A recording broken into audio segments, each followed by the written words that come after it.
할렐루야. 귀한 찬양 감사드립니다. 우리 앞뒤 양옆에 계시는 사랑하는 성도님들과 사랑합니다, 축복합니다 이렇게 좀 악수도 좀 해주시고, 가정의 달인데 좀 가족들은 좀 안아주시고, 네, 코로나도 끝났는데 네. 저는 이제 강사 목사님 소개해드리고 아이들한테 잠깐 다녀오도록 하겠습니다. 제가 기강이 세기로 유명한 교회에서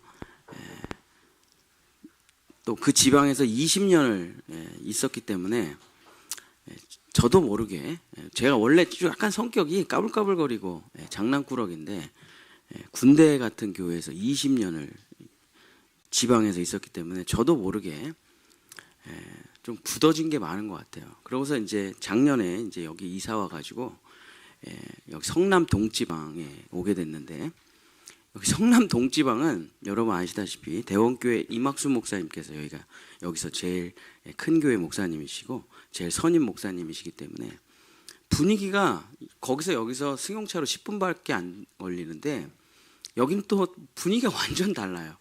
여기는 사랑과 섬김의 지방입니다. 목사님이 직접 설거지하시고 막 이런 지방이고, 그러니까 저는 이제 20년 동안 군대 같은 곳에 있다가 이곳에 오면서 정말 그 몇천 명 교회 목사님하고 앉아가지고 막 3시간 4시간을 얘기한다는 게 저한테는 있을 수가 없는 일인데, 이번에 필리핀 가가지고 정말 오랜 얘기도 하고 그러면서 이제 제 마음속에 제가 언제 오직 복음 뭐 이런 걸로 살아오다가 우리 성남 동지방의 우리 이막순 목사님을 비롯해서 사랑이 많으신 목사님을 보면서 제가 많이 스스로 반성을 하게 되더라고요. 저의 잃어버린 모습을. 와, 목사님 엄청 섬기시네, 엄청 헌신적이시네, 엄청 따뜻하네, 이런 모습을 뒤에서 보면서 이제 엄청 제가 나도 좀 따뜻한 목회를 하고 싶다, 사랑스러운 목회를 하고 싶다, 이런 생각이 제 안에 지금 충만한데, 이제 이막순 목사님께서 지금 강사 목사님을 소개시켜 주셨습니다. 저도 오늘 처음 뵀는데 유튜브에서 많이 들었고 이제 소문을 많이 들었죠. 그래서 오늘 저도 실물로는 이제 목사님 처음 뵙고, 이제 이막순 목사님, 대원교회 이막순 목사님한테 제 목회 한계성에 대해서 얘기를 했더니 강사 목사님을 꼭 모시고 말씀을 한번 들어보고 세미나를 해보라고 하셨어요, 연회 때. 그래서 제가 막 달려가가지고 그 중앙연회 상담센터 그 부스에 가서 다짜고짜 5월 5일 날 무조건 오셔가지고 강의를 좀 해달라. 우리 교회 사랑이 지금 메말라가고 있다. 그래가지고 지금 목사님도 담임 목사님이시기 때문에 지금 주일 예배를 드리셔야 되는데, 정말 그렇게 귀한 사연이 있다면은 내가 이 교회에 오겠다고 또 귀하게 시간을 내주셔가지고 귀한 강사 목사님을 이렇게 모시게 됐습니다. 김화순 목사님은 중앙연회 상담센터 N이라는 곳에서 소장님으로 수고하고 계시고, 또 한국 선교사 상담센터 또 소장님으로 계셔서 이제 선교지에서 힘들고 어려우신 선교사님들을 다 상담해 주시고 계시고, 그다음에 예나 공동체교회 현재 담임 목사님으로 섬겨주시고 계십니다. 나오셔서 세미나 말씀, 돌봄에 대해서 말씀 전해 주실 때 저와는 다르게 따뜻한 사랑을 누리시기를 우리 다 같이 환영의 박수 하도록 하겠습니다. 그리고 목사님, 제가 보통 설교를 1시간 넘게 해요. 그러니까 강의를 충분히 하셔도 되겠습니다. 우리 다시 한번 박수하도록 하겠습니다. 할렐루야.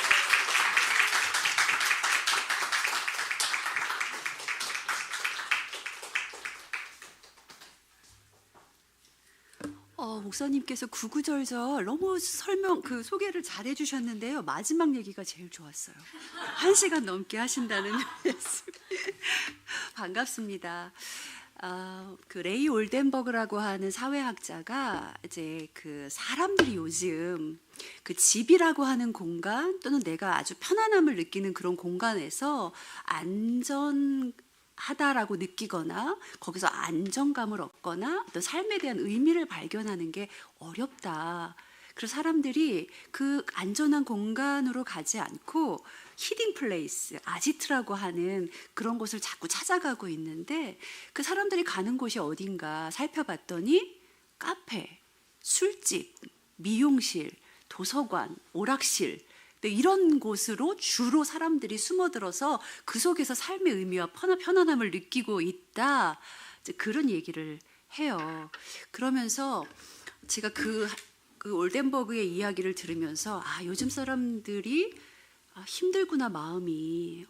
그 집에서 느껴야 되는 편안함이라든지 의미라든지 이런 것들이 잘 적용이 안 되니까 엉뚱한 곳에 가는구나. 그래서 우리 교회는 어떤가? 우리 교회 안에서는 사람들이 그 한 주간 내내 세상에서 얼마나 팍팍하게 사세요. 막 경쟁 사회 속에서 치고받고 싸우면서 나도 모르게 막 초라함도 느끼고 외로움도 느끼고 어떻게 살아야 되나 이런 고민들이 굉장히 많을 텐데 교회 안에서도 그런 것이 충족이 안 되나 보다. 그러니까 자꾸 어디론가 숨고 싶어 하는구나. 그러면서 되게 안타까운 마음이 많이 들었거든요. 그러면서 우리가 그럼 도대체 어떻게 우리 삶에 대한 의미와 이런 것들을 발견해야 될까? 그래서 어떤 학자는요. 그러니까 숨을 쉴 수 있는 공간이 필요하다. 그렇게 얘기를 해요. 그러면서 만약에 집이나 어떤 내가 중요하게 생각하는 공간이 그걸 주지 않으면 찾아야 된다. 환기를 할 수 있는 곳을 찾아야 된다. 이렇게 얘기를 하는데 목사님 나가셨네요. 목사님 얘기하려고 이렇게 서론이 긴 건데 그래서 숨을 쉴 수 있는 한 10가지 정도의 리스트는 있어야 된다고 얘기를 합니다. 학자들이. 그러니까 아까 목사님이 얘기하신 땅도 좋고요. 또 어디 뭐 하신다 그랬죠? 운동하신다 그랬고 강아지하고 개하고 대화하신다고 하셨는데 이제 그런 리스트가 한 10개 정도는 있어야 이 팍팍한 세상에서 좀 자유롭게 숨을 쉬며 살 수 있다. 이제 그렇게 얘기하거든요. 그런 의미에서 목사님 뭐 아무도 칭찬해 주지 않고 아무 외롭고 이렇다 그러시는데 너무 좋은 도구들을 잘 발견하신 것 같아요. 그러니까 목사님 곧 건강해지시고 행복해지실 텐데 그럼에도 불구하고 목회자들은 칭찬받고 성도들이 알아주는 게 제일 중요해요. 아시겠지만.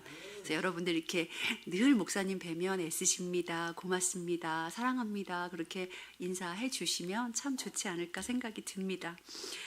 제가 오늘 이렇게 주일 예배에 이렇게 모여서 우리가 함께 시간 보내는 줄 알면 설교를 준비했을 텐데 제가 오늘 그 가정의 달이고 부모 자녀 교육 내지는 학부모 세미나 이런 강의로 제가 전달을 받아가지고 여기 보니까 아직 부모님이 아니신 분들도 계신데 또 한참 부모님 지나신 분들도 계신데 좀 걱정이 되기는 해요. 근데 아무튼 좀 잘 해보도록 하겠습니다. 제가 움직일 수 있나요?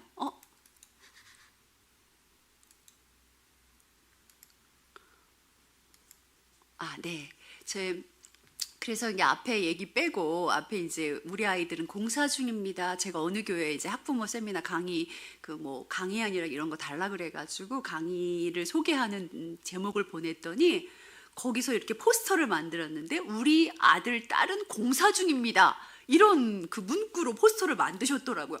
세상에 그게 얼마나 적합하던지. 우리 애들은 지금 사실은 공사 중이거든요. 리모델링 하는 중이고 새롭게 건축되어지는 중인데 제목을 그렇게 달아주셔갖고 제가 그 메인 테마를 우리 아이는 공사 중입니다. 이렇게 제목을 적었는데 뭐 애들만 공사 중이겠어요? 여러분 우리가 하늘나라 갈 때까지 우리 계속 공사 중이잖아요. 그래서 제가 이제 어린 시절부터 발달부터 쭉 오늘 이야기를 좀 나눌 텐데 뭐 어리신 분들이든 지금 아이를 키우시는 분들이든 또 다 키우신 분들이든 한번 이렇게 삶을 돌아보시고 내가 지금 어떻게 살아야 되는지 이런 것들 좀 점검해 보시면 좋겠습니다. 제가 하려고 하는 오늘 그 강의지만 핵심은 사랑스러운 바라봄이 중요하다라고 하는 겁니다. 이게 이제 학자들이 하는 이야기를 응축해서 해놓은 건데요.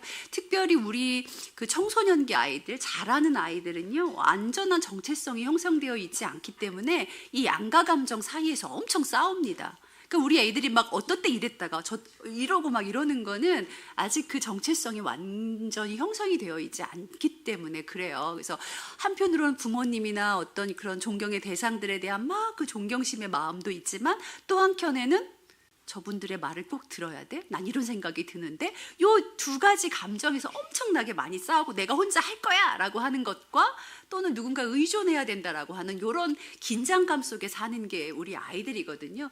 그래서 부모나 또 어른들의 역할은 그런 아이들한테 뭐를 이렇게 해라고 지시하는 거는 사실 별로 의미가 없어요. 그 아이들이 어느 것을 선택할지, 어느 방향으로 가는 게 적절할지를 인식시켜주는 역할을 하는 게 부모다. 이런 개념. 근데 그렇게 아이들한테 인식시켜줄 때 막 뭐 해주려는 건 별로 의미가 없어요. 사랑스러운 바라봄이 제일 중요하다라고 하는 거죠. 너 괜찮아? 엄마가, 아빠가 또는 선생님이 뒤에서 든든하게 지켜줄게. 라고 하는 그런 어떤 너가 해봐. 넘어지면 내가 너 손잡아 일으켜줄 수 있고 끌어줄 수 있고 안내해줄 수 있어 라고 하는 그런 바라봄, 적당한 거리를 두고 바라보는 게 제일 중요하고 스스로 알아서 그걸 선택할 수 있도록 하는 것이 중요한 거죠. 제가 교회 시스템을 몰라서 다시 앞으로 가네요. 네. 아주 오래전에 한 두 사람의 이야기가 있어요. 근데 그 가정이 굉장히 불우했어요. 둘 다 똑같이 굉장히 불우한 가정이었고, 이렇게 예를 들면 뭐 아버지가 가정 폭력을 하시는 분이고 알코올 중독자고, 어머니도 마찬가지고 그런 환경이고, 또 외할머니는 막 포주 있죠. 성매매하는 그런데 막 포주 이런 것에서 어머니도 막 병이 들어서 약물로 중독되고 하여튼 환경이 굉장히 안 좋은 두 가정이 있었어요. 그런데 한 사람은 결국 인생을 너무나 어렵게 살다가 나중에 결국에는 약물 중독으로 사망을 하게 됩니다. 그런데 또 한 사람은 그렇게 불우한 환경이었음에도 불구하고 자기의 삶의 이야기들, 삶에서 경험한 그 아픔들을 아름다운 동화로 만들어서 승화시키는 그런 삶을 살게 돼요. 이 한 사람의 이야기는 누구냐면 마릴린 먼로 이야기이고요. 또 한 사람은 안데르센의 이야기입니다. 둘 다 어린 시절부터 가정이 굉장히 불우했어요. 근데 똑같이 불우한 환경이었지만 나중에 결론적으로는 굉장히 다른 마지막, 다른 인생을 살게 됐다. 그럼 그 힘이 어디서 나오느냐? 도대체 그런 것을 어떻게 설명할 수 있느냐? 이런 부분들을 좀 살펴볼 때 저는 우리가 살아가면서 부모든 선생님이든 관계에 있어서든 유연성을 갖는 건 굉장히 중요하다고 생각합니다. 유연성이라고 하는 거는 내면에 힘이 있을 때 가능해요. 아주 올곧은 사람들은 사실은 쓰러지기가 쉽거든요. 예전에 우리 막 태풍 오고 폭풍 올 때 엄청나게 굵은 나무들 막 팍팍팍 넘어지잖아요. 올곧고 한 가지만 지향하고 이거야 라고 하시는 분들은 사실은 쓰러지기가 훨씬 쉬운데 이렇게 바람에 막 흔들리지만 유연성을 가진 사람들은 부러지진 않는다라고 하는 거죠. 삶이라고 하는 거는 그렇게 중요하게 한 가지를 바라보면서 그것만 고집하는 것도 필요하지만 인간 관계에 있어서나 자녀들을 키우는 데 있어서는 이 유연함을 가지는 건 대단히 중요하다. 그래서 똑같은 상황을 바라보더라도 부모가 어떤 시각으로 보느냐에 따라서 우리 아이들이 세상을 바라보는 시각이 달라지게 돼요. 부모가 좀 더 유연하고 관대하고 그럴 수도 있지, 괜찮아, 한번 넘어서 봐, 실패해도 괜찮아 라고 하는 이런 좀 여유로운 마음을 가질 때 우리 아이들의 내면에도 그런 감정들이, 그런 인식들이 풍부하게 생겨나게 되죠. 그래서 이 제일 중요한 사랑스러운 바라봄에서 필요한 거는 유연성이라고 하는 그런 개념이라고 볼 수가 있고요. 어떻게 하면은 넘어가고 어떻게 하면은 네, 오늘 제가 이제 조금 어려운 설명 겸 중요한 설명을 드리려고 하는데요. 여러분들의 부모님, 또 지금 우리가 나 완전하고 내가 옳고 내가 최선이야 라고 생각하시는 분은 별로 없으실 거예요. 저는 솔직히 얘기하면 우리 모두 다 정신병자다. 우리 모두 다 이상한 사람이다. 이걸 인정하며 살아야 된다고 저는 생각하거든요. 이게 왜 중요하냐면 우리의 부모나 우리의 양육 환경 이런 것들이 이렇게 완전하지 않아요. 다 부모님 처음이시고 사는 거 다 처음이잖아요. 그러니까 실수할 수밖에 없고 넘어질 수밖에 없고, 그리고 부모님들로부터 양질의 양육을 받았다라고 할지라도 어딘가 이렇게 틈새가 있게 마련이거든요. 근데 이제 우리가 모두 다 이상한 사람이야 라고 인정해야 되는 이유는 사실은 어린 시절 부모의 양육 이런 걸 통해서 어느 정도의 성격이나 살아가는 패턴이 결정된다라고 보는 게 정신분석에서 이야기하는 거거든요. 그래서 정신분석 이런 상담을 받을 때는요, 그 현상만 가지고 얘기하지 않아요. 어린 시절 아주 유아기적, 내 인식이나 기억이 완전하지 않은 그 지점으로까지 가지고 가서 그때부터 이제 분석해내면서 치료 작업이 이루어지거든요. 근데 이제 나중에 어떤 정신적인 문제나 심리적인 문제들이 발현되는 이유는 기본적으로 우리는 그런 인자를 가지고 있어요. 보통 이제 정신과에서는 유발인자, 정신을 그 심리적인 어떤 취약성을 가지는 유발인자를 가지고 있다고 얘기를 하는데, 그 유발인자가 살아오면서 성인이 됐을 때 그 유발인자, 자물쇠라고 하는 유발인자가 열쇠가 딱 맞았을 때, 이 열쇠라고 하는 건 상황일 수도 있고 환경일 수도 있고 어떤 트라우마, 상처, 사건일 수도 있어요. 그게 딱 맞물렸을 때 정신적인 문제, 심리적인 문제가 발현되는 거다. 그래서 정신과에서는 요건 자물쇠 열쇠 기전이라고 그렇게 얘기를 해요. 근데 이게 이제 다음 페이지 부탁드릴게요. 이게 정신의 영역이 어린 시절 형성된 것이, 그러니까 예를 들어서 뭐 20대 초반에 30대 40대 때 정신적인 문제가 발현됐다라고 하면 그때 사건이 아니라 이미 어린 시절 가지고 있었던 유발인자가 그때서 자물쇠 열쇠가 맞아서 발현되는 거다, 이렇게 얘기를 하거든요. 다음 페이지 부탁드릴게요.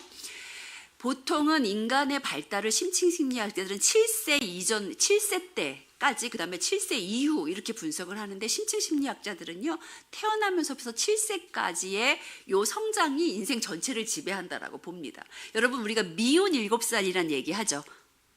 미운 7살. 왜 7살이 왜 미울까요? 7살은요, 어느 정도 사람의 구조를 갖춘 나이예요. 그러니까 자기가 자기 삶을 이렇게 조작할 수 있는, 핸들링할 수 있는 시점이 되는 게 7세를 중심으로 해요. 그래서 7살 되잖아요. 그러면 아이들이 부모님 말 안 들어요. 왜냐하면 자기 생각이 이제 확고하거든요. 자기가 자기가 하고 싶은 게 있고 자기 맘대로 하고 싶고 이제 뭐든지 할 수 있어요. 심부름 시키면 심부름을 완수해내는 정도가 아니라 엄마 아빠 돈을 삥땅 뜯는 이런 머리까지도 가능한 게 이제 7세 정도까지고, 그리고 어떻게 거짓말을 할까? 이것도 가능한 게, 이것도 조작의 하나인데 그런 게 가능한 게 7살이에요. 그래서 중세 시대에는 7살이 되면 이제 세례를 줬죠. 너는 사람이야. 너는 너의 존재로서 살 수 있어. 그래서 그 7세가 되면 세례를 줬고, 7살이 되면 노동의 현장에 내보냈습니다. 너 온전한 사람이기 때문에 가서 일해, 돈 벌어와, 이런 게 가능했던 게 7살이고, 그리고 이제 심지어는 전쟁터에도 이 7살이 되면 내보내는 기준이 되기도 했죠. 지금 시대에는 이 현대사회에 넘어오면서 중세를 지나고 이제 그 7세가 이 노동이나 전쟁터에 내보내는 개념이 아니라 교육을 받아야 되는 개념이다 하면서 이제 그 학령기가 시작되는 나이의 기준점으로 전환이 되기 시작했습니다. 이 앞가림이 아까 얘기한 대로 얼마든지 자기 앞가림이 가능하고 자기가 성취할 수도 있고 조작할 수도 있고 이런 게 가능한 게 7세예요. 그 3살 벌을 80까지 간다라고 이제 우리나라에 있는 속담이 이 7세를 기준으로 해서 아이들이 조작이 가능하고 인간이 모든 발달이 완수됐다, 어느 정도 기능이 완수됐다, 이렇게 보는 거죠. 다음 페이지 부탁드릴게요. 7세 이전에 이제 제가 간략하게 설명을 드릴 텐데요. 요 7살 이전의 발달이 굉장히 중요한 포인트라고 보는데 3단계로 나눠져요. 태어나면서부터 1세 정도까지. 그 다음에 1세부터 3세, 3세부터 5세까지 이렇게 3단계로 나눠지는데요. 그 사이에 이제 아이들이 발달이 잘 되고 있는지 안 되고 있는지 알 수 있는 분기점이 있어요. 그 분기점 2가지. 이제 어떤 아이들은 좀 빨라서 6개월이면 1단계에서 2단계로 넘어가는 발달이 이루어지고, 늦는 아이들은 한 12개월쯤 돼야 1단계에서 2단계로 넘어가는 그런 사인이 좀 나타나긴 하는데, 여기서 중요한 게 뭐냐면 세상에 대한 안전감, 세상에 대한 신뢰, 내가 살아볼 만해 라는 그런 기본적인 심리적인 주 핵심 감정이 형성되는 시기가 1단계예요. 태어나면서부터 1세 정도까지의 세상에 대한 신뢰감을 형성한다고 학자들은 이야기합니다. 도대체 아무것도 모르는 애가 무슨 이런 걸 형성해요? 라고 얘기하실 수 있지만, 부모가, 양육자가 주는 그 양질의 으악 울면 젖을 물려주고, 으악 울면 기저귀를 갈아주고, 으악 울면 안아주고 하는 그런 기본적인 제공이 가능할 때 아이들은 자기가 뭔지는 모르지만 세상에 대한 신뢰감이 형성된다는 거죠. 요 시기에 양육이 제대로 되지 않으면 아이들은 뭔지는 모르지만 막연하게 두려움, 공포, 불안이라고 하는 감정을 내재하게 되는 거예요. 그러니까 성인이 됐을 때 이 상담을 해보면요, 그냥 평생 두려움에 떨면서 사는 사람 뭔지는 몰라요. 실체도 없지만 계속 불안하고 두렵고 뭔가 떨리고 이런 공포감을 가진 그 내담자들이 있거든요. 그런 것들을 좀 추적해 보면 태어나면서부터 한 돌이 될 때까지의 부모님이 안정적인 양육 환경을 제공하지 못했다라고 저희들은 그렇게 추측을 합니다. 그리고 2단계 때는요, 이제 어느 정도 자라면서 이제 일어나서 걷게 되기도 하고 대소변 이런 것들이 가능해지기도 하면서 자기가 뭐를 조금씩 할 수 있는 그걸 이제 자율성이라고 얘기를 하거든요. 그런 시기. 근데 그런 자율성의 개념들이 잘 형성되지 않으면 이 수치라고 하는 개념이 이 자리 잡게 되는데, 여기서 얘기하는 수치는 어머 부끄러워요, 어머 뭘 이런 게 아니고요, 자기 존재에 대한 가치를 이야기합니다. 아, 내가 썩 괜찮은 존재야. 그러니까 부모님이 뭐 이렇게 배변 훈련이라든지 자기가 혼자 뭘 하려고 할 때 적절하게 칭찬해주고 적절하게 실패도 경험해주고 하면서 내가 뭘 시도했을 때 괜찮네. 그런데 거기에 부모님이 제대로 된 너무 빨리 아이를 막 이렇게 뭘 한다든지 했을 때 나 잘 못하는 존재야. 너무 나 아직 발달이 다 안 됐는데 막 뭘 시키려고 했을 때 좌절의 경험을 갖게 되면 나는 별로 잘하는 존재가 아닌가 봐. 그런 개념의 수치를 이야기하는 겁니다. 그다음에 3단계 때가 이제 이때는 거의 다 컸을 때죠. 이제 3세부터 5세, 미운 3살 버릇 80까지 간다라고 요때는 이제 자기가 주도적으로 뭔가 다 구분하고 뭔지 다 인식하고 다 알고 이럴 때 내가 좀 확실하게 뭔가를 성취할 수 있어, 이런 의미의 주도성을 얘기하고요. 여기서의 죄책감은 뭘 잘못했을 때 이런 개념이 아니라 2단계 수치와 비교하면 나는 이거는 잘하고 이거는 못해. 내가 이거 못하지만 못난 사람일까? 아니야, 나 괜찮아. 이거 잘하니까 그럼에도 난 괜찮은 사람이야. 이런 개념에서의 죄책감을 이야기하는 거예요. 그래서 이 3단계 양육이 잘 이루어지면 세상에 대한 신뢰감도 갖고, 그다음에 자율적으로 자기가 뭔가 선택할 수 있는 그런 힘도 갖게 되고 주도적으로 성취할 수 있는 역량도 이미 이 7세 때까지 다 형성이 된다라고 보는 게 심층 심리학자들이 얘기하는 겁니다. 그 다음 페이지요. 이 분기점 이제 1단계에서 2단계 넘어갈 때, 2단계에서 3단계 넘어갈 때 이제 중요한 사인들이 있어요. 심리적으로, 이제 신체적으로 차이가 확확 나게 되거든요. 그러면서 그 1단계, 2단계 넘어갈 때 분기점이 아이들이 대소변을 잘 가리느냐 안 가리느냐. 여러분 대소변은 어떻게 가려요? 엄마가 대소변 이제 가려 이렇게 얘기하면 그때부터 가리기 시작하나요? 기억나세요? 그렇지 않고요. 이제 일어서게 되면서 근육이 생기게 되죠. 그 항문의 괄약근을 조이고 풀고 할 수 있는 이 근육의 힘이 생길 때 대소변을 가리기 시작하는 겁니다. 근데 아이가 아직 이 발달이 안 됐어요. 근데 엄마가 빨리 대소변을 가리게 하려고 야, 좀 제대로 해. 너 왜 이거 못 가려? 이러고 잘 제대로 그때 아이의 그 속도에 맞춰 엄마가 하지 않으면 여기서 이제 유약함이 생겨나는 거죠. 까칠해진다든지 나 잘 못하는데 강박적으로 말하라고 하니까 이제 강박적인 성향이라든지 이런 것들이 좀 형성이 될 수 있고요. 2단계에서 3단계 넘어갈 때는 이제 엄마, 아빠, 삼촌, 이모, 고모, 친구, 이웃, 옆집 아저씨, 아주머니 이런 것들이 다 구별이 돼요. 그리고 남과 여, 이 성이 다르다라고 하는 개념들도 생겨나게 됩니다. 그러면서 요 시기 때 제일 많이 하는 게 뭐냐면 남자 여자 놀이예요. 엄마 아빠 놀이.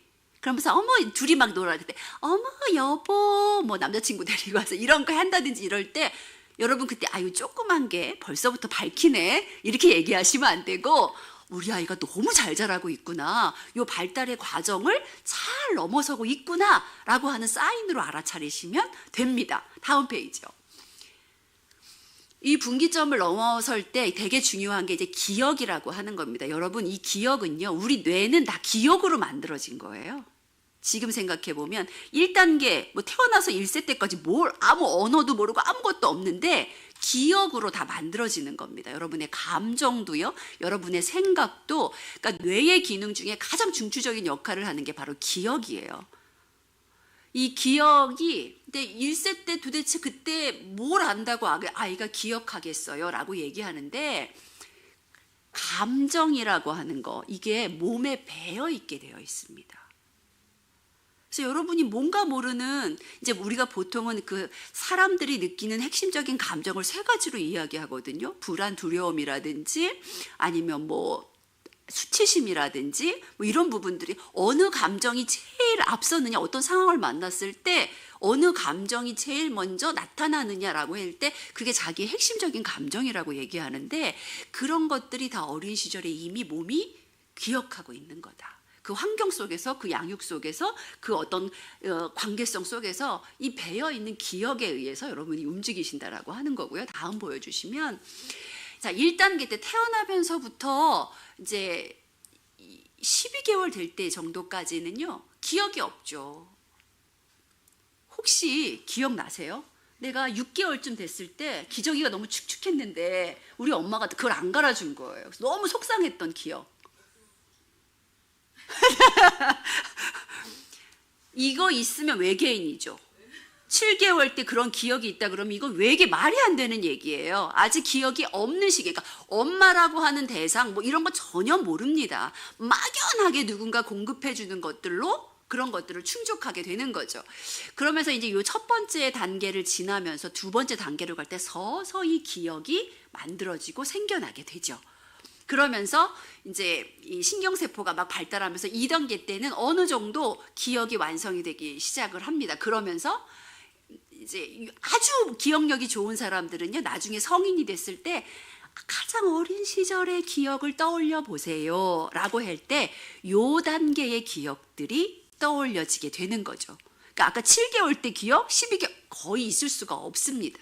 여러분들 지금 아마 머릿속에 생각해 보세요. 내 가장 어린 시절의 기억이 언제일까? 그게 저 2단계에서 3단계로 넘어가는 그 시점쯤이고, 그래서 저걸 객관식 기억이 형성되는 때라고 얘기해요. 내가 스스로 설명할 수는 없는데 1, 2, 3, 4를 주고 너 그때 이렇게 했었잖아 라고 얘기해주면 이렇게 불러일으켜지는 기억이 가능한 게 있대고요. 3단계 때는 거의 다 완성이 됩니다. 그러면서 여기서는 내가 스스로 설명할 수 있는 기억들을 갖게 되고요. 다음 페이지. 요거는 넘어가겠습니다. 여러분 예배가 아무리 1시간을 한다고 해도, 자, 그 발달 단계에서 여기서 중요한 게 이제 대상 관계예요. 대상 관계라고 하는 건 아이가 성장할 때 나에게 영향을 주는 대상, 그 대상과 어떤 관계성이 형성되느냐라고 하는 부분인데요.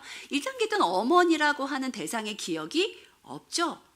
아직 신경세포가 다 발달이 안 된 상황이기 때문에 있을 수가 없어요. 그런데 그 양육자가 어떠한 환경을 제공하고 어떻게 사랑으로 돌보고 얼마나 귀하게 바라봤냐라고 하는 거를 아까도 말씀드렸지만 몸에 기억하는 시기가 바로 이때예요. 그래서 이때는 아이들을 실험하시면 안 돼요. 저는 공부를 한 사람임에도 불구하고 저희 아이 키울 때 하도 잠을 안 자길래 밤에는 우유를 주지 않고 막 울어도 냅두고 막 그랬거든요. 절대 안 됩니다. 아이가 세상에 대한 불신을 형성하게 되고 두려움을 형성하는, 제가 그런 실수를 좀 너무 잠을 안 자가지고 했는데, 이때는요 무조건 아이에게 즉각적으로 제공을 해 주셔야 돼요. 그때 반응을 해 주셔야 아이가 이 내재하고 있는 공포와 불안으로부터 자유로워서 신뢰를 형성할 수 있고요. 2단계 때는 어느 정도 우리 엄마 이런 사람이야 라고 그 이미지를 형성합니다. 그러니까 엄마에 대한 이미지가 형성되는 게 바로 요 단계죠. 그러면서 이 대상의 관계에 엄청 집중을 하게 돼요. 근데 요때 이제 아이가 막 일어나서 걷고요, 막 움직이고 그러니까 엄마들이 제일 말을 많이 하는 게 그거 안 돼! 하지 마! 아니 그거 안 된다니까? 요거를 제일 많이 하는 시기가 바로 요 시기예요. 그러니까 아이들이 요때 이제 엄마하고 이렇게 관계성 속에서 이걸 내가 해도 되는지 안 해도 되는지, 내가 나가도 되는지 만져도 되는지, 이런 것들 하면서 아까 뭐라 그랬어요? 자율성, 주도성 이런 것들을 이제 만들어가게 되고, 그러니까 요때 엄마가 아이가 조금 넘어져도 좀 기다려줄 줄 알고, 아이가 막 말썽을 피워도 막 야단쳐서 강박적으로 못 만져서 이렇게 하게 하는 게 아니라 적절하게 그런 환경들도 좀 허용을 해주고 또 안 되는 건 안 되고 이런 것들을 좀 분명히 가르쳐줄 필요가 있는 게 바로 요 시기라고 볼 수 있고요. 3단계 때는 이미 어머니의 표성이 충분히 아이의 이 뇌 속에 내면화되는 시기가 바로 이때예요. 그러면서 이 다양성, 새로운 거 이런 거에 대해서 막 궁금해하기도 하고 도전하기도 하고, 그러니까 이때는요 과도하게 막 엄마가 뭘 해주려고 하지 말고 적당하게 거리를 두고 아이가 하는 것을 그저 바라봐주고 잘했어, 그렇게 하면 돼, 괜찮아, 이런 양육 태도가 필요한 게 바로 요 단계입니다. 자, 다음이요. 근데 이제 아까 1단계가 되게 중요한 이유가 뭐냐면요, 이 제대로 된 어떤 애정이나 상황이나 어떤 음식이나 이런 것과 환경이 제대로 공급이 되지 않으면 제가 계속 말씀드렸듯이 이 공포, 불안, 막 녹록치 않다, 캅캅하다, 왜 내 욕구가 충족되지 않지? 라고 하면서 어떤 정신적인 불안을 형성하게 됩니다. 이때 자기 붕괴 불안이라고 얘기를 하거든요. 뭔지는 여러분, 우리가 두려움의 대상을 알면요 그 대상에 대비할 수 있기 때문에 쉬워요. 근데 막연하게 뭔지 알 수도 없어, 보이지도 않아. 그렇게 형성된 두려움, 공포는요 엄청 삶을 피폐하게 만듭니다. 그래서 정신과 의사들이나 정신분석학에서는요 나중에 성인이 됐을 때 중독의 문제를, 예를 들면 뭐 알코올 중독, 게임 중독, 또는 요즘 막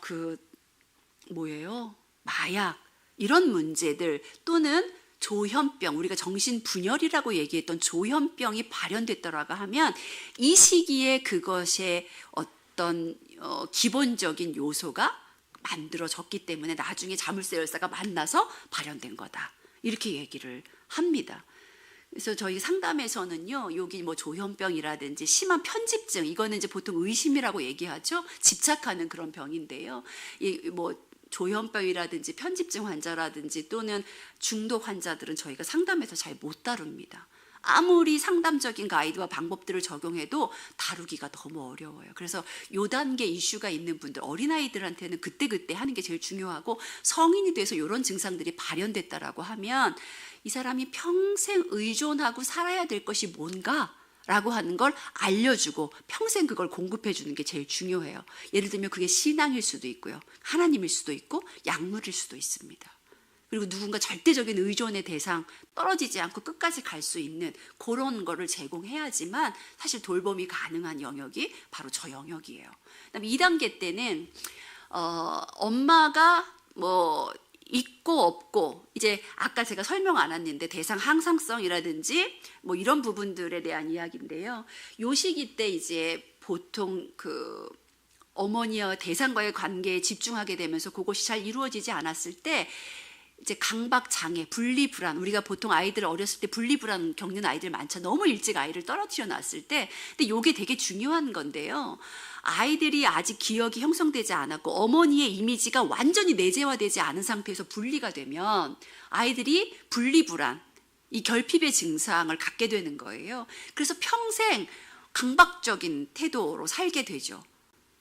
그래서 이제 나중에 성인이 돼서 어떤 강박장애라든지 경계선 인격장애라든지 연극성이라든지 편집성 인격장애 이런 것들이 생겨났다? 그럼 이 시기에 2단계 때 대상과의 관계가 원활하지 않았다라고 하는 걸 추측해 볼 수가 있습니다. 그 3단계 때는 이제 그 우울증 같은 경우도 2단계 이슈라고 정신과에서는 이야기를 하거든요. 근데 3단계 때도 약간의 우울감, 불안 이런 걸 느낄 수 있어요. 그런데 1, 2단계와 다르게 얼마든지 자기 인식의 개념으로 조절할 수 있어요. 우울이 찾아와도 조금 생각을 바꾸고 환경을 바꾸면 그것이 이제 치료가 가능하고 조절이 가능한데 2단계까지는 사실은 불안이라든지 우울의 저런 문제들을 자기 스스로 관리하기는 굉장히 어렵습니다. 그래서 교회 안에서도요, 새로운 성도들, 또 약간 정신적인 어떤 병리적인 이슈를 가지고 있는 분들이 왔을 때 이런 것들을 구분해서 그분들에게 관계를 맺는 거 대단히 중요해요. 1단계 이슈인 분들한테 함부로 그분들한테 다가가서 과도한 친절을 베풀거나 이러면 그분들이 낯선 환경을 굉장히 불안해하거든요. 그래서 그분이 선택하고 그냥 그분이 어떻게 할 때까지 기다려주는 거, 안전하게 거리를 두고 기다려주는 게 제일 중요하고, 2단계 때는 조금 적극적이지만 한 번 시작한 돌봄과 관심이 변함이 없어야 돼요. 이 사람들은 이 양쪽, 그러니까 양가적인 것에서 굉장히 혼란을 겪는 사람들이기 때문에 한번 친절하기 시작했다, 한번 뭔가를 공급하기 시작했다, 그럼 끝까지 그래야 돼요. 중간에 약간의 태도나 이런 거 변화가 있으면 굉장히 힘들어집니다. 근데 3단계 이슈가 있는 분들은요, 얼마든지 설교를 통해서도, 관계를 통해서도, 같이 만남을 통해서도 이렇게 얼마든지 조절할 수 있는 게 3단계 이슈가 있는 분들이에요. 그래서 우리가 보통 이 단계 때는 가벼운 신경증이라고 얘기하고, 1단계 이슈가 있는 분들은 이제 저희가 정신증이라고 얘기해서 다루기 좀 어렵고, 이 경계선에 있는 2단계에 있는 분들도 관계하기가 그렇게 쉽지는 않습니다.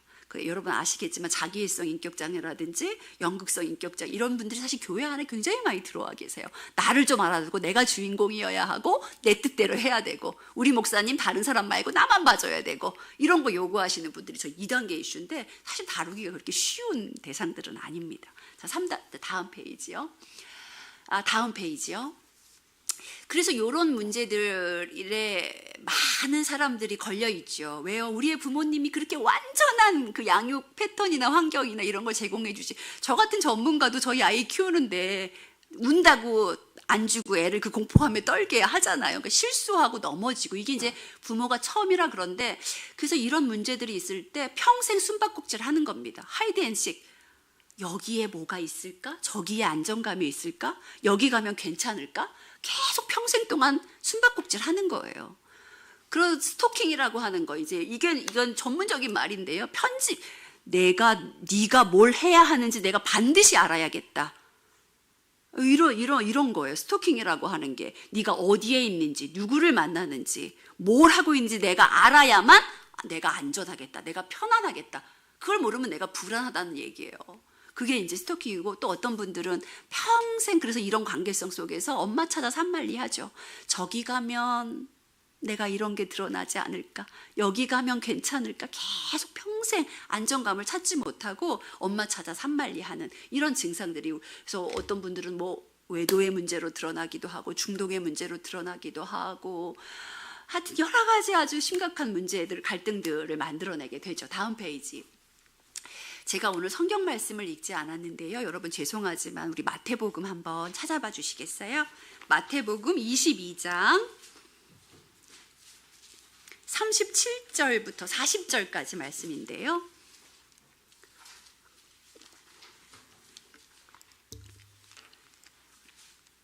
마태복음 22장 37절부터 40절까지 우리 한 목소리로 읽어보겠습니다. 예수께서 이르시되 내 마음을 다하고 목숨을 다하고 뜻을 다하여 주 너의 하나님을 사랑하라 하셨으니 이것이 크고 첫째 되는 계명이요 둘째도 그와 같으니 내 이웃을 내 자신같이 사랑하라 하셨으니 이 두 계명이 온 율법과 선지자의 강령이니라. 아멘.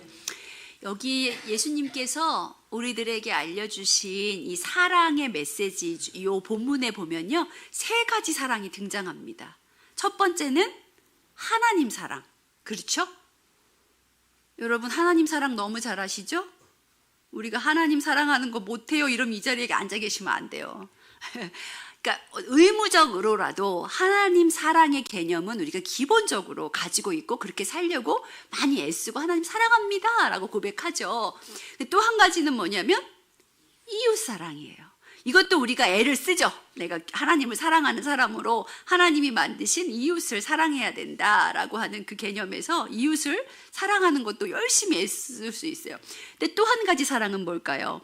이 본문 안에 들어있는 세 가지 사랑 중에 마지막이 자기 사랑이라고 하는, 하나님이 하나님을 사랑하고 내 이웃을 네 몸과 같이 사랑하라 하셨잖아요. 여기엔 세 가지 사랑이 들어있는 거예요. 근데 이 세 가지 사랑 중에 제일 어렵고 제일 중요하고 제일 우리가 해야 하는 사랑이 저는 자기 사랑이라고 생각합니다.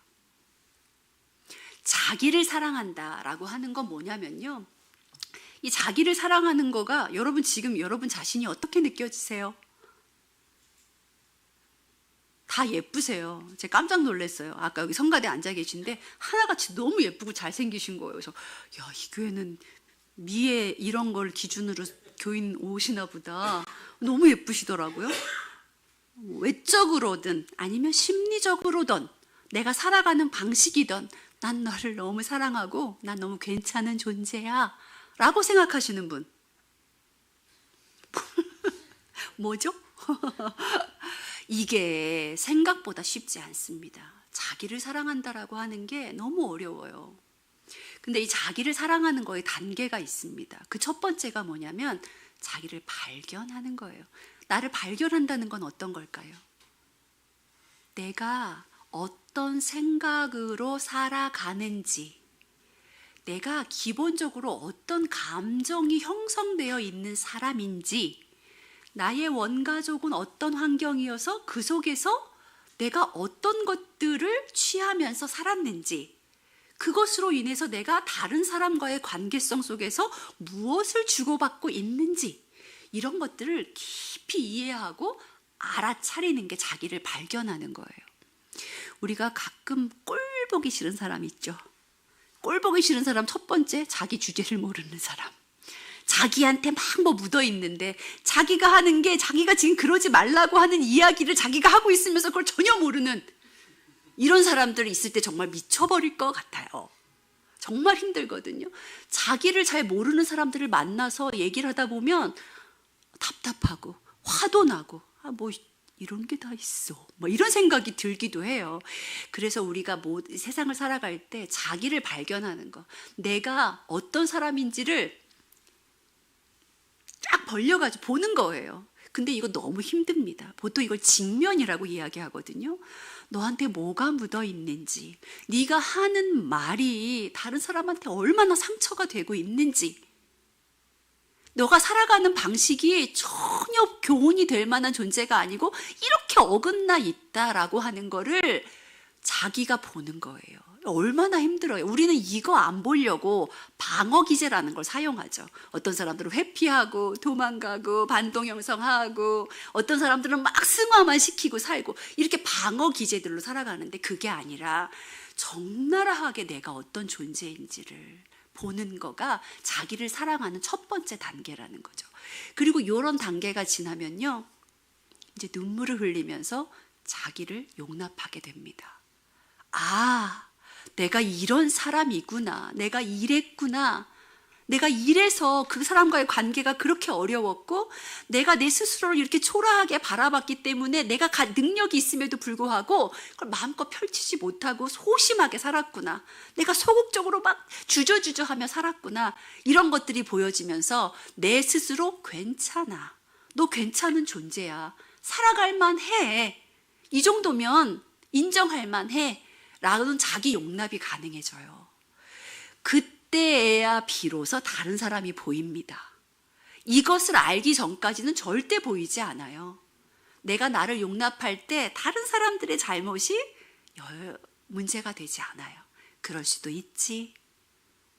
저 사람도 저걸 넘어설 수 있을 거야. 그러면서 용기도 주게 되고요. 관계도 잘 맺게 되고요. 위로하는 사람이 될 수 있는 단계가 바로 여기예요. 그러면서 이제 요 단계를 넘으면서 자기 개발이 가능해집니다. 많은 달란트를 받은 사람들이 있어요. 와, 이거 아까 제가 이거 PPT 되게 이거 되게 곤란한데 저 뒤에서 막 열심히 해주셔가지고 이렇게 제대로 된 걸 보고 있는데요. 이런 것도 달란트와 재능이죠. 내가 할 수 있는 것들이 보여지고, 내가 사람들이 보기에 내놓을 만한 것이 없다면 내가 몸으로라도, 내 시간으로라도, 내가 가진 것으로라도 세상에 기여할 수 있는 힘이 생깁니다. 그러면서 이제 여기 디벨로핑 말고 인라이트먼트, 자기 개발이라고 하는 그런 단계로까지 나아가게 되는데, 이 내 안에 인라이트먼트, 내면에 빛을 비춘다는 뜻이에요. 내 안에 뭐가 새카만지, 뭐가 그릇돼 있는지, 뭐가 이런 걸 알면서 그런 것들을 밝히 드러내도 별로 문제가 되지 않는, 그러면서 내게 있는 것들로 세상을 아름답게 섬길 수 있는 힘이 생기게 되죠.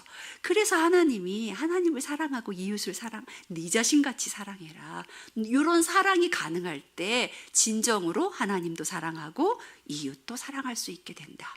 이런 말씀을 이 마태복음에서 하나님 우리에게 해주시는 거죠. 다음 페이지요.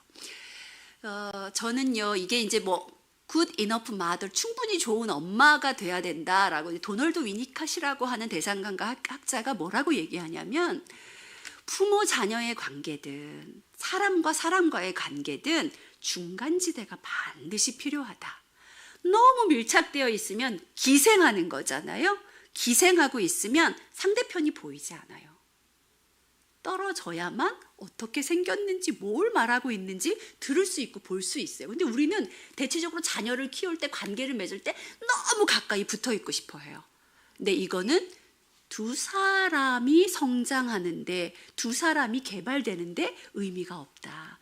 반드시 타인과의 중간지대가 있어야 된다. 이 중간지대 안에서 누군가를 돌볼 때 거기에는 중간지대가 있다라고 하는 건 뭐냐면요. 이 사람이 뭔 짓을 해도 바로 내가 어떻게 해줄 수 없잖아요. 뭘 해도 기다리는 겁니다. 인내심을 가지고 스스로 일어설 수 있게, 스스로 옷에 묻은 흙을 털 수 있게, 저 잘못을 알아차릴 수 있게 사랑스러운 눈으로 기다리는 인내심이 이 중간지대 안에서 가능하다. 그리고 그렇게 누군가 바라봐주고 기다려주고 나를 지지해준 누군가가 적절한 거리 안에 있을 때 그 사람이 안정감을 느낀다는 거예요. 그러면서 사랑스럽게 바라보기만 하면 된다. 막 디바워링 하지 말고 막 핸들링 하지 말고 붙어가지고 꼼짝 못하고 내가 다 해주는 이 무익한 존재를 만드는 게 아니라 이 중간지대 안에서 사람이 성장할 수 있게 된다. 저는 이제 그 도널드 위니캇이라고 하는 학자 good enough, 충분히 좋은 이런 의미인데요. 다음 페이지 보시면 저는 이 말을 충분히 좋은이라고 해석하지 않고요. 적당한, 적절한, 부모, 적절한, 적당한 대상이라고 이야기하고 싶습니다. 우리는 사랑 이런 걸 해가지고 과도하게 뭘 주는 걸 좋아해요. 과도하게 책임져 주는 걸 좋아하고, 그러니까 손발이 돼주는 걸 좋아하는데 정말 좋은 대상이 되려면 적당하게 거리를 두고 너무 가깝지 않게 중간지대 안에서 적절한 돌봄의 대상이 되어주는 게 그 사람의 성장을 위해서 가장 좋다라고 대상관계학자들, 특별히 위니캇이 그렇게 이야기를 합니다. 다음 페이지요. 지금은 돌아가셨는데요. 제가 참 좋아하는 이어령 선생님께서 이렇게 치열하게 살아가는 경쟁 사회 속에서 너희들 최고가 되려고 하면 최고가 될 수도 없을 뿐더러 삶의 의미가 없다. 그러니 최고가 되려고 하기보다는 유일한 단 하나의 사람이 되라. 이런 얘기를 하셨어요. 저는 이 얘기가 얼마나 감동적인지 몰라요. 요즘 우리 아이들이 많이 없기도 한데요. 보면은 삶에 대한 철학, 그다음에 세계관 이런 게 너무나 부족해 보여요. 이거는 그냥 치열하게 주변에서 막 하라는 대로 부모가 시키는 대로 무작정 그렇게 해야만 성공한다라고 우리 시대가 우리 부모들이 가르치기 때문에 그렇다라고 저는 생각을 하거든요. 다음 페이지 보여주시면요.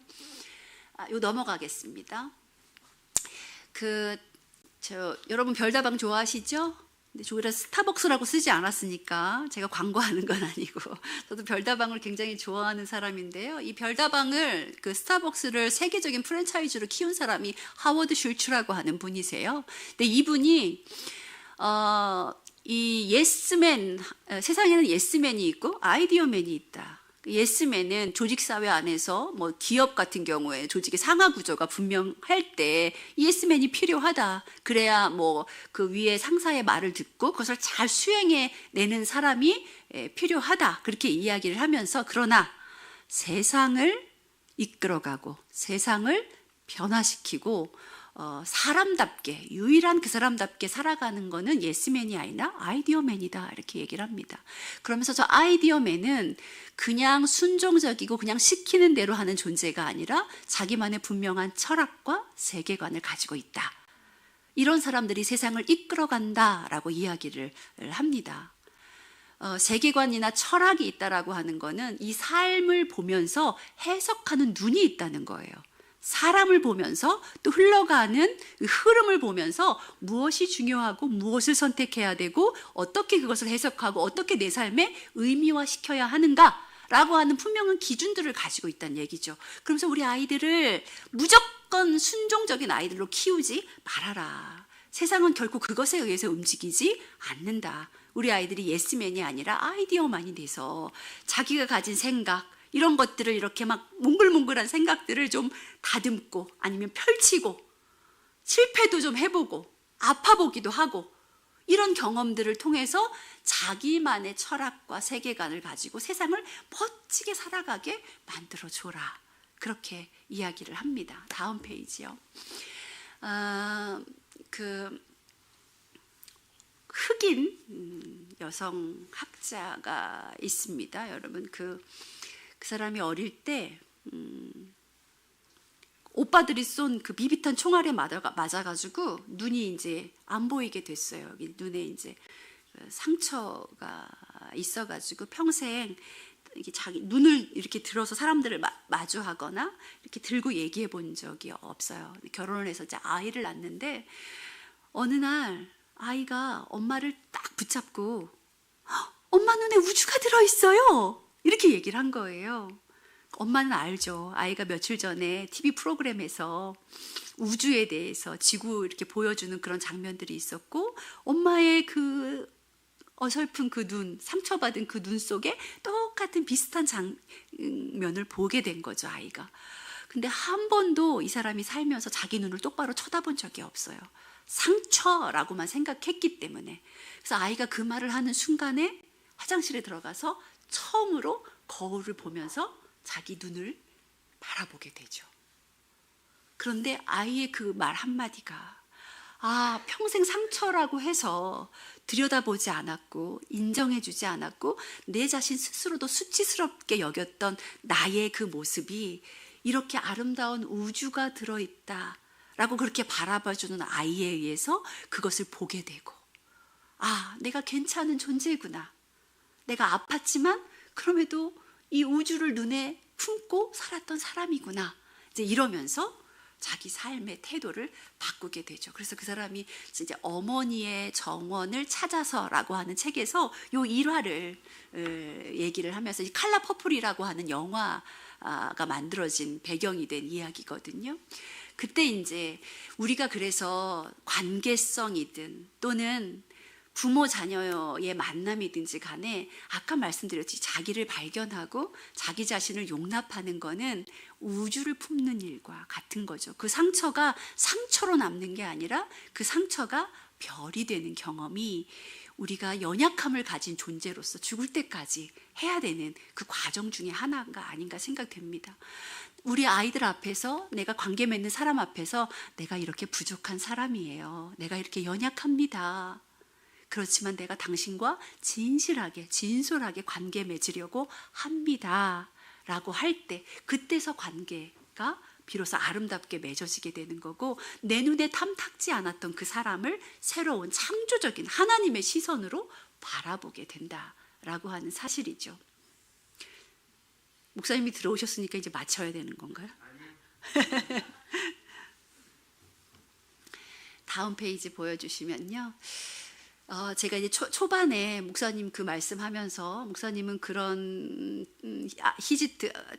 아지트, 히딩 플레이스로 땅, 동물, 운동 이런 걸 선택하셨다고 했는데 저는 우리의 가정이 우리의 교회가 마음의 집을 지어주는 곳이다라는 인식을 여러분 모두가 가지셨으면 좋겠어요.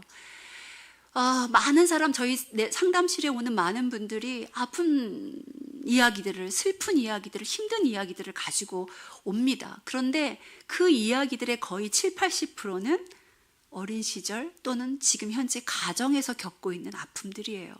가정이 안전해야 되고 안정성을 제공해야 되고 의미가 부여되는 곳. 저는 그게 가정의 개념, 하나님이 우리에게 허락해 주신 가정과 교회의 개념인데 가정이 교회가 이런 것들을 잃어버렸죠. 너무 아파요. 많은 사람들의 이야기가 다 그 가정의 아픔, 가정에서 겪은 트라우마, 힘든 이야기들로 지금 우리 여기 젊은 세대들이 있는데요. 이 젊은 세대들이 제일 미워하는 대상이 엄마 아빠일걸요? Maybe. 그럴 가능성이 굉장히 높습니다. 그래서 저는 세상이 아무리 우리를 뒤흔든다라고 해도 세상의 경쟁 사회 속에서 내가 초라함을 경험하고 내가 넘어지고 뒤처지고 자꾸 쓰러져서 막 덕지덕지 아픔을 가지고 있더라도 집의 문을 열고 들어오는 순간, 교회 문을 열고 들어오는 순간, 아, 좋다. 아, 쉴 수 있다. 아, 위로가 된다. 아, 나의 욕구가 채워진다. 이런 개념을 만드셨으면 좋겠습니다. 저는 그게 그 무엇보다도 제일 중요한 믿는 자들에게 부여하신 사명이라고 생각해요. 그게 아니면 어디에서 우리가 이런 안전과 안정성과 의미를 부여받으며 살 수가 있겠어요. 이것이 저는 제일 중요한 하나님이 우리에게 주신 메시지고 이것을 이루려고 여러분들이 살아가신다고 생각합니다. 다음 페이지 보여주시면요. 여러분, 아까도 목사님이 아무도 칭찬해 주시지 않는다 이런 얘기 하셨는데요. 정말 중요한 게 뭐냐면 이 하인즈 코엇이라고 하는 사람은요, 이 정신적인 산소만큼 중요한 게 없다고 얘기를 해요. 심리적 산소라고 얘기하는 건데요. 우리가 이게 공기 중에 있는 산소를 마시면서 피와 살을 형성하고 우리가 힘을 내서 살아가게 되는 거잖아요. 이 정신적 산소, 심리적 산소는 어디서 얻어지냐? 말에서 얻어집니다. 그러니 목사님이 그 20년 동안인지 아닌지 여기 오셔서인지 잘 모르겠지만 목사님 괜찮아요, 목사님 사랑합니다, 목사님 잘하고 계세요, 너무 은혜롭습니다 이런 말 안 들으셨다면 목사님은 산소를 공급을 못 받으신 거예요. 여러분, 목사님뿐만이 아니죠. 여러분은 어떠세요?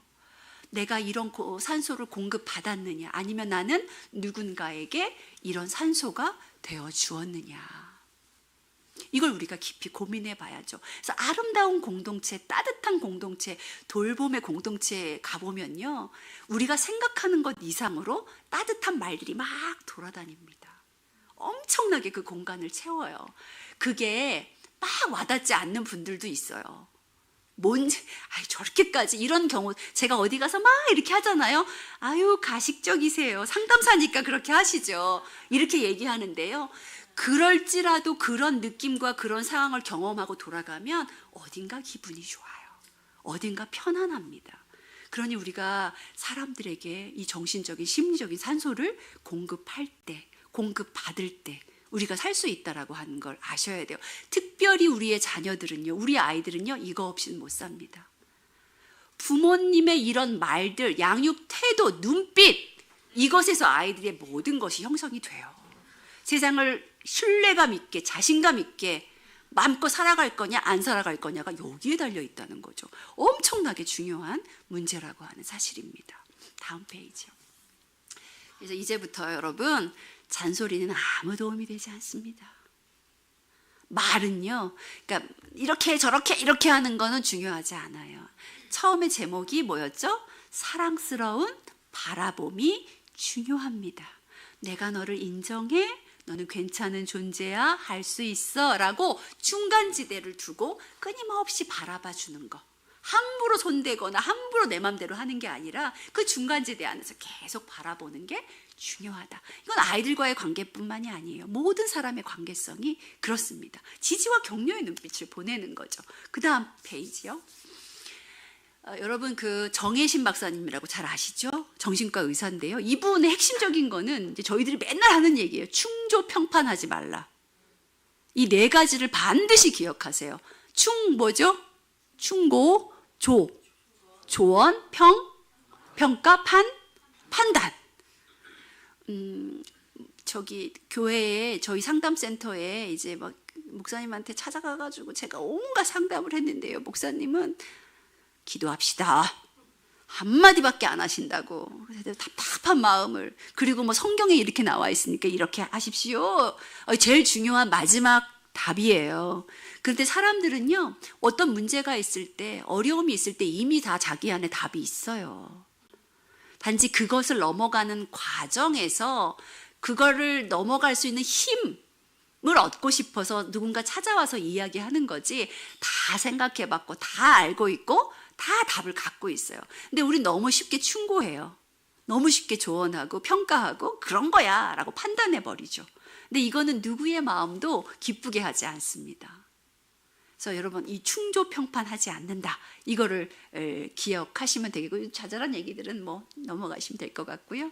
자, 시간은 흘러갑니다. 제가 막 저희 집 일산이거든요. 일산에서 이제 새벽같이 나와가지고 교회 와서 예배드리고 불이 나게 또 이제 여기 넘어왔는데요.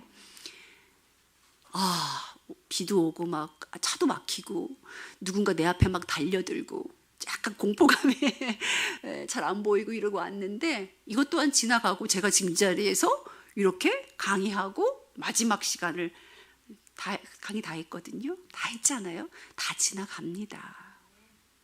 다 지나가고요. 다 주님이 도우시고 하나님이 지금까지 여러분들한테 너무 잘해주셨잖아요. 솔직히 힘든 순간들도 있었지만 하나님이 잘해주셨기 때문에 여러분 여기까지 오신 거예요. 그 하나님께서 앞으로도 잘해주실 거예요. 그 하나님 믿으시고 여러분에게 주어진 환경, 여러분의 집, 여러분의 자녀들, 또 여러분의 교회를 아름답게 이 창조적 시선으로 바라보시면서 유연하게, 관대하게, 사랑스럽게 바라보는 그런 공동체로 만들어 가시기를 주님의 이름으로 축원합니다. 아멘. 고맙습니다.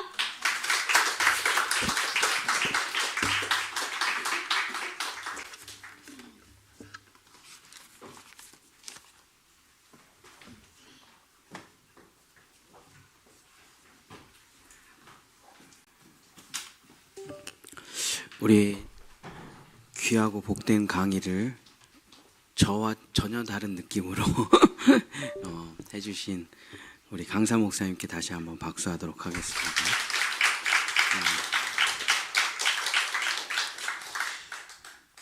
우리 함께 한번 제가 지금 아동부 내려가서 아이들한테 설교하고 올라왔는데 제가 아이들을 이제 설교 끝내면서 다 무릎 꿇고 우리 엄마 아빠를 위해서 한번 기도하자 그래서 아이들 기도시키고 올라왔는데 뭘 위해서 기도하자고 했냐면 내가 대표로 여러분한테 얘기하겠습니다. 화내서 죄송합니다. 기분 나쁘게 상처 줘서 죄송해요.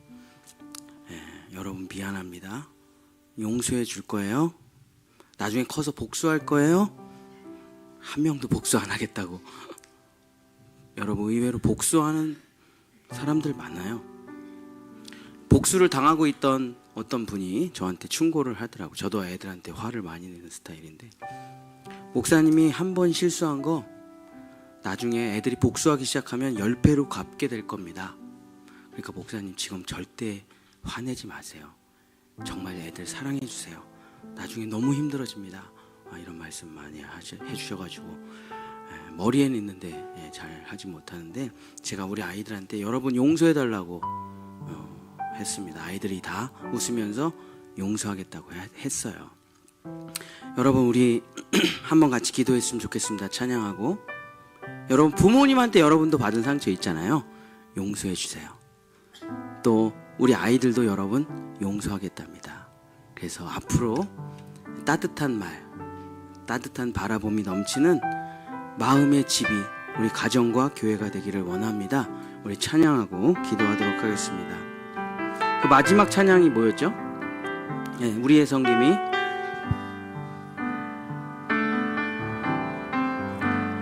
우리의 섬김이 더 낮은 곳으로 우리의 고백이 더 낮은 곳으로 쓰러져 있는 그들을 향해 당신이 그랬듯 더 낮은 곳으로 낮은 곳으로 낮은 곳으로 우릴 초대하네.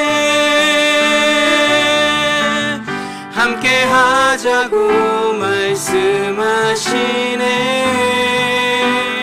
우리도 예수 그 길을 따라 함께 가길 원. 우리 처음부터 한 번만 더 부르겠습니다. 우리의 섬김이 더 낮은 곳으로 더 낮은 곳으로 우리의 고백이 더 낮은 곳으로 쓰러져 있네. 그들을 향해 그랬듯 더 낮은 곳으로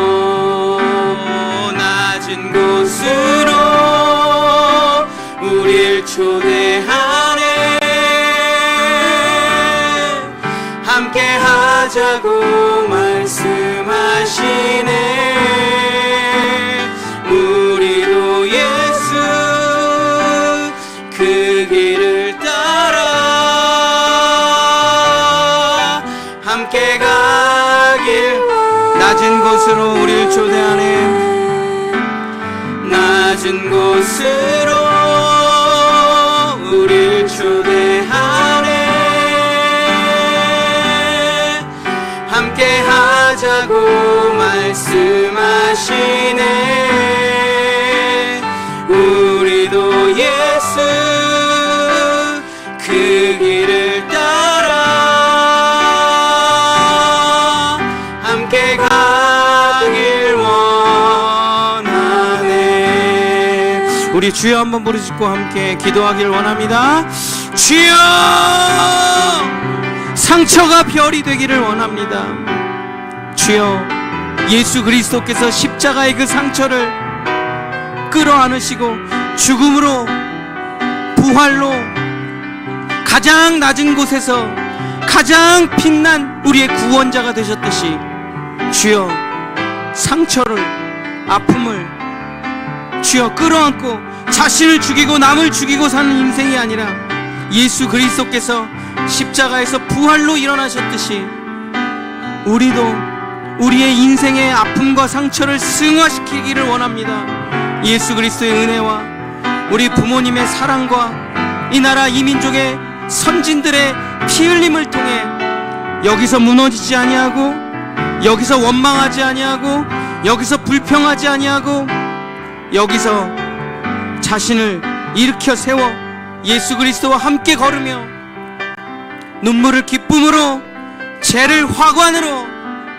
주여 자기 아픔을 간증으로 승화할 수 있도록 성령이여 이 시간 우리의 모든 것을 새롭게 해주시옵소서. 주여, 죽어있는 시체와 같은 예수 그리스도에게 살아있는 영 생명의 생기를 불어넣으시고 예수 그리스도를 영원한 우리의 구원자로 일으켜주신 그 하나님의 성령의 역사가 지금 이곳에서 일어나기를 원합니다. 치유가 일어나기를 원합니다. 회복이 일어나기를 원합니다. 주여, 빛이 비춰지기를 원합니다. 주님께서 우리에게 말씀하십니다. 나는 한 번도 너를 평가해 본 적이 없단다. 나는 한 번도 너를 미워해 본 적이 없단다. 너는 존재만으로 나의 기쁨이고 사랑이고 나의 전부란다. 무엇을 하지 않아도 나는 너를 사랑하고, 돈이 없어도 사랑하고, 능력이 없어도 나는 너를 사랑하고, 그저 나를 바라봄으로 나는 너에게 모든 것을 다 받았단다. 주여 아버지, 마음의 집 본향교회 되게 해주시옵소서. 우리의 영혼의 안식처 가정이 되게 도와주시옵소서. 가정이 무서운 곳이 되지 아니하고, 교회가 질책하는 곳이 되지 아니하고, 우리 교회의 꿈, 교회가 집이 되는 우리 교회의 꿈, 그래서 영원한 집으로 가는 우리의 꿈, 그 꿈을 이루는 우리 본향의 성도들 되게 도와주셔서 교회와 가정과 이 나라 이 민족이 주님의 안식처, 주님의 위로하는 땅, 주님의 은혜와 성령이 충만한 땅이 되게 주여 오늘 이 시간 성령을 내려 주시옵소서. 기도하겠습니다. 이제는 우리의 모든 상처와 아픔과 질고와 간고를 끌어안으시고 십자가에서 죽으시고 우리를 용서해 주신 예수 그리스도의 보혈의 은혜와 우리를 한 번도 미워하지 않으시고 평가하지 않으시고 존재로 사랑해 주시는 영원하신 하나님의 사랑하심과 그 예수 그리스도와 하나님의 사랑을 이곳에 넘쳐 흐르게 부어주시는 성령님의 감화감동 교통하심이 정말 영원한 아버지의 집에서 살기를 희망하는 우리 본향의 성도들과 김화순 목사님 가정과 그 교회와 성도들과 우리의 모든 후손들과 이 나라 이 민족 위에 영원한 하나님의 백성들 위에 하나님의 사랑이 영원히 함께하기를 간절히 축원하옵나이다. 아멘.